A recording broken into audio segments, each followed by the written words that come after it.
People say love is simple. But tell me, how simple is it when you're 34, respected in your career, and suddenly your heart betrays you? For someone 12 years younger. Someone you should have never looked at that way? If it's so simple, then why the hell am I still awake at 3 a.m., replaying her laugh like a song I'll never get tired of? I never planned to fall in love. And certainly not with her. It began in New York City in a fall semester that felt like any other. I was a guest lecturer in literature at Columbia University, walking into the classroom with my usual confidence, the kind that masks exhaustion and loneliness better than concealer ever could. The lecture hall buzzed with chatter, faces blurring into one another until my gaze landed on her. Emily. She sat in the third row, pen poised, head slightly tilted, her eyes wide with curiosity as if the world was still something worth discovering. God, she couldn't have been more than 22. She wore a faded denim jacket over a white t-shirt, simple yet disarming, and when she smiled it hit me like a betrayal. My chest tightened and I had to remind myself to keep breathing. You're 34, Olivia. Get it together. But love, or whatever dangerous cousin of it this was, doesn't care about reason. It doesn't care about professional boundaries, reputations, or the age gaps society loves to whisper about. It just strikes sudden and merciless. The first time Emily stayed after class, it was for an essay review. The classroom emptied, leaving only the faint hum of the overhead lights. She approached my desk, hesitant yet fearless, and asked me questions that revealed more than academic curiosity. You make literature sound like it still matters, she said softly. Like it's alive. I should have brushed it off. I should have given her a polite smile, sent her on her way, and buried this flicker of connection deep inside where it couldn't breathe. Instead, I laughed. And when she laughed too, something dangerous was born in that silence between us. Days turned into weeks, and our conversations stretched longer. About books, about life, about the way the city lights reflected on rainy nights. She was curious about everything, unafraid to ask questions that most adults stopped asking years ago. With Emily, I didn't feel like a worn-out professor stuck in the grind of academia. I felt alive. But desire has claws, and soon, it demanded more than stolen glances and casual talks. I told myself she was just a student, just a fleeting chapter in my life. Yet every time her eyes found mine, every time her voice softened when she said my name, I knew I was lying to myself. The truth is, Emily saw me. Not the polished, confident woman at the podium, but the flawed, lonely soul beneath. And God help me, I wanted her to keep seeing me. Still fear not at me. Fear of judgment, of crossing lines, of the scandal that would erupt if anyone found out. More than that, fear of what it meant that my heart so carefully guarded all these years had chosen her. But Emily didn't care about rules. One evening, after a late lecture, as we walked together down Broadway under the golden streetlights, she stopped, looked at me, and with a courage I envied, she whispered, "Do you ever feel like you're supposed to be somewhere else with someone else?" My throat tightened. I should have said no. I should have smiled, pretended not to understand. Instead, I met her gaze and let silence betray me. That was the moment everything changed. Love stories aren't supposed to begin this way: messy, dangerous, wrong in all the right ways. But this was ours. And once it started, there was no going back. The days that followed were a blur of contradictions. On the surface, I remained the same Olivia everyone knew, the respected lecturer, the dependable colleague, the friend who always remembered birthdays. But inside I was unraveling. Every lecture became a quiet battlefield. I tried not to look at Emily, but my eyes betrayed me, searching for her in the rows of students. And when I found her always attentive, always there, I felt both comfort and dread. Comfort because she was becoming the one constant in my life. Dread because I knew where this path could lead. One afternoon after class ended, Emily lingered again. She claimed she needed clarification on a passage from The Great Gatsby. But as soon as we were alone, the atmosphere shifted. "You know what I like most about your lectures?" she asked, leaning casually against my desk, her arms crossed in that youthful, careless way that made me painfully aware of the years between us. I forced a professional smile. "What's that?" "You don't just talk about the books. You make me feel like I'm in them, like I can touch them, like they're real." Her words were innocent, maybe even genuine. But the way her voice softened on the word "feel" made my pulse skip. I cleared my throat, willing myself to stay composed. Well, that's the goal, I said, pretending to shuffle papers. Literature is supposed to be lived, not just studied. She didn't move. Didn't let me hide. Instead, she tilted her head and studied me with an intensity that felt dangerous. You always look like you're carrying something heavy, she said quietly. Like there's a story you're not telling. I froze. For a moment I was 34 going on 16, caught in the act of feeling too much. And what makes you think that? I asked, aiming for playful but landing somewhere closer to trembling. Her lips curved into the faintest smile. Because I notice things. And I notice you. That was the first time I had to excuse myself, mumbling something about a meeting, fleeing the classroom like a coward. I told myself distance would solve it, that if I just created space the feelings would fade. But the truth is I didn't want them to. New York in autumn has a way of making everything feel cinematic. The trees along Riverside Drive blazed with color, and the chill in the air carried the kind of nostalgia you couldn't quite name. One evening I found myself walking alone after a late class, lost in thought, when I heard footsteps behind me. Professor! Her voice. I turned and there she was, Emily, jogging lightly to catch up, her cheeks flushed from the cold. She wore that same denim jacket, hands tucked in the pockets, hair tumbling out of her ponytail. You shouldn't be walking alone this late, she said, half teasing, half serious. I raised an eyebrow. And you should. She shrugged. Maybe I wanted company. We fell into step, the silence between us charged, every unspoken word hanging like smoke. When we reached the corner where our paths should have split, she hesitated. Do you want to grab coffee? She asked. Every alarm in my body went off at once. I should have said no. I should have remembered the invisible line that kept me safe. But her eyes, bright, hopeful, a little nervous, disarmed me. Sure, I heard myself say. The cafe was quiet, a little hole-in-the-wall spot with warm lighting and the smell of cinnamon in the air. We sat across from each other, mugs between us, and for the first time it felt like the world outside didn't exist. We talked about everything and nothing: her childhood in Boston, my years of traveling, the books that shaped us, the people who disappointed us. Hours slipped by unnoticed. At some point, she reached across the table, her fingers brushing mine as she made a point about poetry. It was accidental. It was deliberate. It was both. And it was enough to undo me. That night, lying in bed, I replayed the moment over and over. The brush of her hand, the look in her eyes when she laughed, the way she made me feel young again, like life still held secrets worth discovering. But beneath the sweetness was a gnawing fear. What if this was a mistake I couldn't come back from? What if I was dragging her into something she wasn't ready for? What if I was the one who would break her heart? The tension only grew in the weeks that followed. We became inseparable in subtle ways: stolen conversations in hallways, long walks after class, late-night texts that began as innocent questions about assignments and turned into confessions about dreams, fears, and everything in between.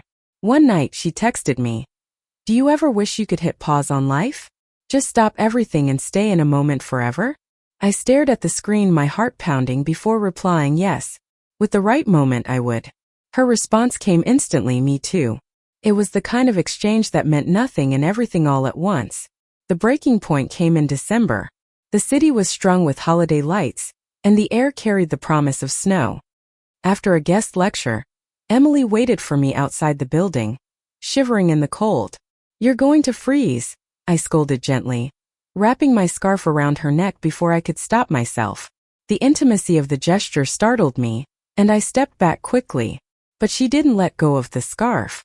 "Olivia," she whispered. The sound of my name on her lips was enough to undo me. Before I could react, she leaned in, hesitant but certain, and pressed her lips to mine. The kiss was soft, tentative, like a question she was both terrified and desperate to ask. My entire body screamed at me to pull away, to stop this before it went too far.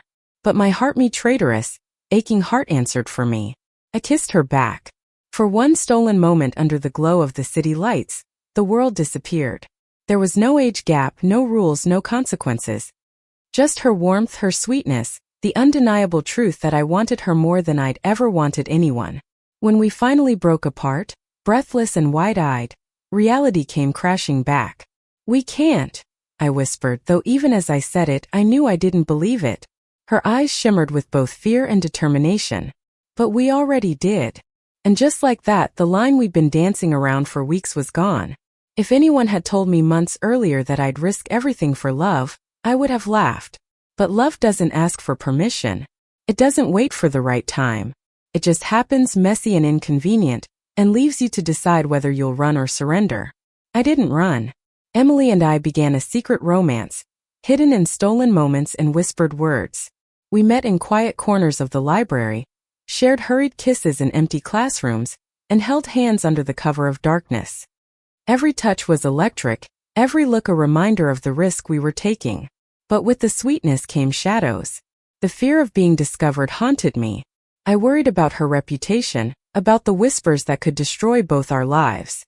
I told myself I was protecting her by keeping our love a secret, but sometimes I wondered if I was just protecting myself. And yet, no matter how hard I tried to stay rational, the truth was undeniable. I was falling in love with her. Completely, recklessly, irreversibly. And Emily. She was falling too. That Christmas, when the city was blanketed in snow, she invited me to her tiny apartment near campus. We curled up on her couch, wrapped in blankets, sipping wine and watching old holiday movies. At one point, she rested her head on my shoulder, and I felt something I hadn't felt in years. Peace. "I don't want this to end," she murmured. "It doesn't have to," I said, though the words felt fragile, like glass that could shatter with one wrong move. She lifted her head, her eyes searching mine. "Promise me something." "What?" "That you won't be afraid of this.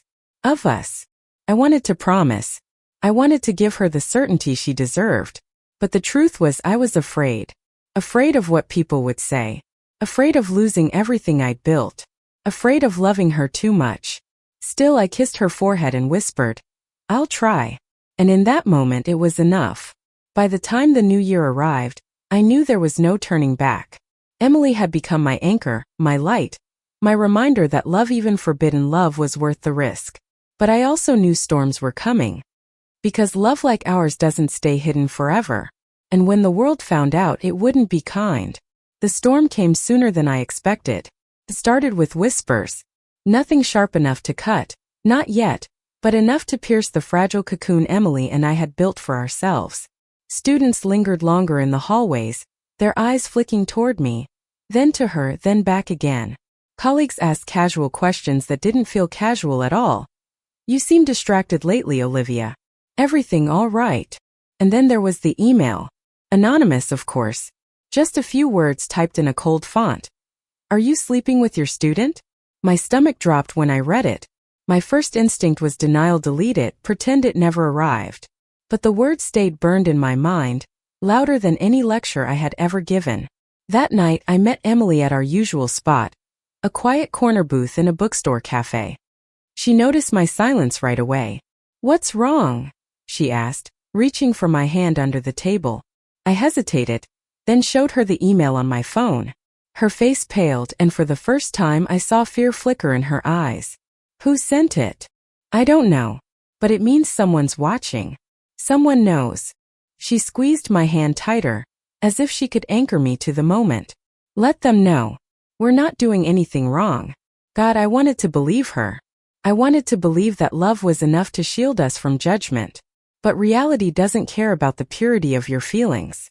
Reality only cares about rules and the consequences of breaking them. "Emily," I whispered, my throat tight. "This could ruin both of us." Her eyes softened, her voice trembling but firm. "Then let them ruin me, not you. I'll take the blame." The words nearly broke me. She was only 22, still building her life, her career, her future. And yet she was willing to throw herself to the wolves for me. "No," I said fiercely. "I won't let that happen. If anyone's to blame, it's me. I'm the one who should have known better." She shook her head, tears brimming. "Stop. Don't talk like that. We didn't choose this, Olivia. It chose us." And as much as I wanted to fight her on it, she was right. Love had chosen us, and all we could do was hold on. But holding on grew harder with every passing week. My colleagues became colder, more distant. Conversations stopped when I entered a room. Invitations to faculty dinners mysteriously disappeared from my inbox. I felt the walls closing in, the judgment pressing down. Emily tried to stay strong. She sent me good morning texts filled with hearts, left little notes in the margins of my lecture handouts, whispered I love you when no one was looking. But I could see the cracks forming. She laughed less, her shoulders slumped more. And sometimes when she thought I wasn't watching, she'd stare out the window with an expression that tore me apart. One evening we fought. It started small, about nothing, really. I was late to meet her at her apartment, caught up in grading papers. She accused me of putting work before her. I accused her of not understanding the pressure I was under. But beneath those petty words lay something deeper, darker. Fear. Exhaustion. The unbearable weight of secrecy. Do you ever wish this had never happened?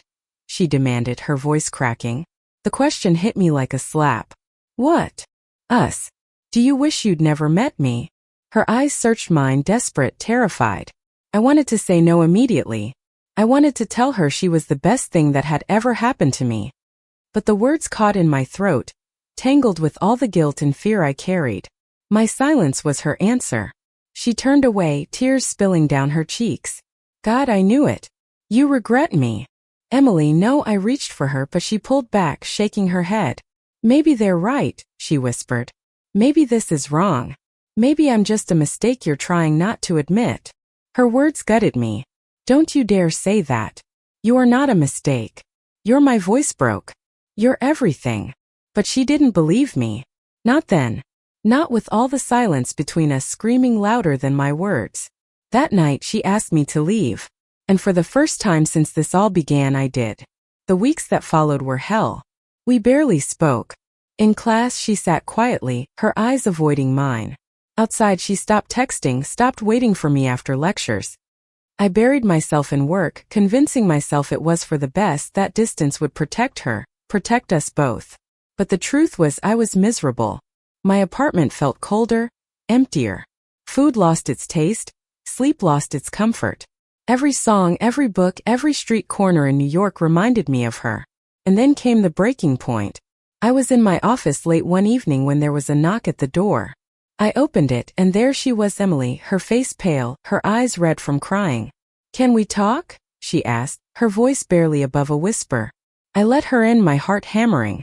We sat across from each other, the silence stretching until she finally spoke. I can't do this anymore, she said, tears spilling. I can't pretend you don't mean everything to me. I can't sit in class and act like I'm just another student to you. I can't go home every night and wonder if you're regretting me. Her words came out in a rush, raw and broken. I love you, Olivia. I love you so much it scares me. And if you don't feel the Sammy, if this really is just a mistake, then please, just tell me so I can stop tearing myself apart. My chest ached. God, I wanted to reach for her, to erase every doubt she carried. But fear still clung to me, whispering of consequences, of scandal, of everything we stood to lose. And then she said the words that shattered me. If you can't love me out loud, then maybe you don't love me at all. I stared at her, speechless, my throat burning with all the things I wanted to say but couldn't. She waited. For a second. A minute. Forever. And when I didn't answer, she stood, her shoulders trembling. Goodbye, Olivia. The door closed behind her, and with it my world collapsed. The days that followed blurred into one long ache. I went through the motions of teaching, smiling, pretending, but inside I was empty. My colleagues' whispers no longer mattered. The only thing that mattered was gone. At night I replayed her words, if you can't love me out loud, then maybe you don't love me at all. She was wrong, of course. I loved her more than I had ever loved anyone. But she was also right. What good was love if it stayed hidden, if it lived only in shadows? One evening I found myself walking aimlessly through the city, the winter wind biting my skin. Without thinking, I ended up near her apartment. I stood across the street, staring at the window I knew was hers, wondering if she was inside, if she was thinking of me, if she hated me. I didn't knock. I couldn't. Cowardice still held me by the throat. But something inside me shifted that night. A realization, small but undeniable. Love like ours couldn't survive in silence. It needed air, light, courage. And if I wanted her back, if I wanted us to survive, I would have to find that courage no matter the cost. Winter in New York has a way of stripping everything bare. The trees, the streets, even the people, you can see them all more clearly. their edges sharper against the cold. And standing there outside Emily's apartment that night, I realized the truth I'd been running from for months. Love doesn't wait for the right time. It demands to be chosen, here and now, or it slips away forever. I couldn't let her slip away. The next morning, I walked into the dean's office. My hands trembled, my throat dry, but my voice was steady when I said the words that would change everything. I need to resign. The dean looked at me with surprise. Olivia, are you sure? You're one of our strongest lecturers. I'm sure, I said. There are personal reasons. I didn't explain further. I didn't know anyone the story of my heart. When I left the building, the winter sun was blinding, but for the first time in months I felt light, free. I had chosen her, even if she didn't know it yet. Finding the courage to face Emily was harder. I stood outside her apartment for a long time before knocking. My heart raced like I was a teenager about to confess her first crush. When the door finally opened, Emily's eyes widened in shock. Olivia. She looked different, tired, guarded. The sparkle in her eyes had dimmed, and the sight broke me. Can I come in? I asked softly. She hesitated, then stepped aside. I walked in, the familiar scent of her apartment wrapping around me like a memory. We stood there in silence until I finally spoke. I quit. Her brow furrowed. What? I quit my job. I resigned this morning. She stared at me, speechless. I couldn't do it anymore, I continued. I couldn't stand in front of that class and pretend you were just another student. I couldn't keep living in shadows, afraid of what people might say. I love you, Emily, and I'd rather lose my career than lose you. Her lips parted, but no words came. I stepped closer, my voice trembling. You were right. Love that stays hidden isn't love at all. And I don't want to hide anymore. Not from them, not from myself, not from you. For a moment, silence hung heavy between us.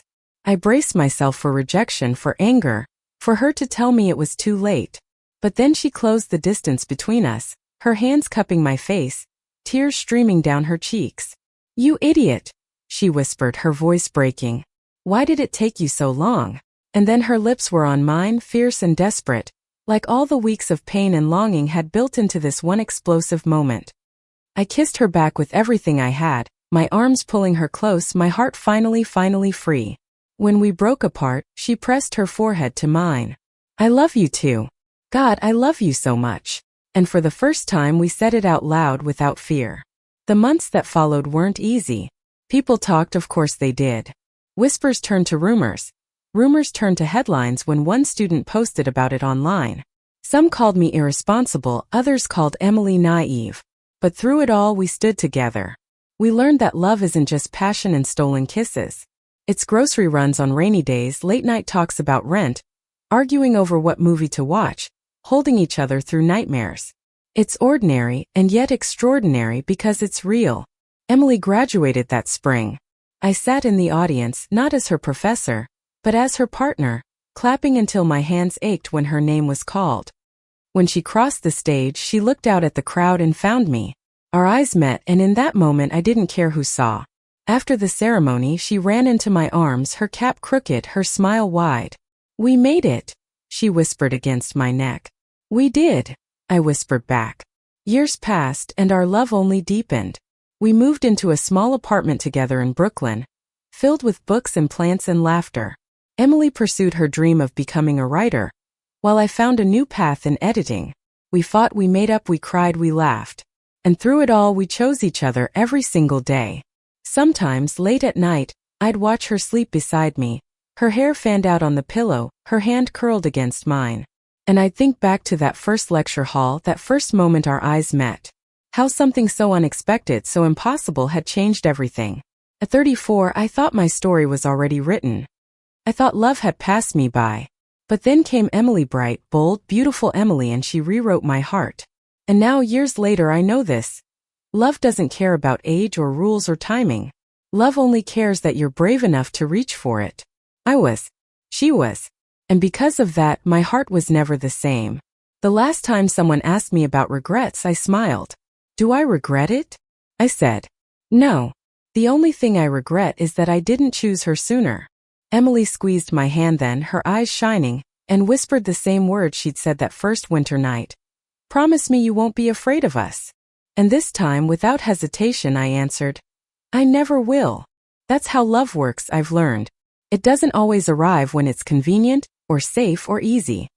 Sometimes it arrives when you least expect it, in the form of a student in a denim jacket sitting in the third row. And if you're lucky, if you're brave enough to take the risk, it changes you forever. Thank you for listening. If you find it interesting, please like and subscribe to follow the next stories.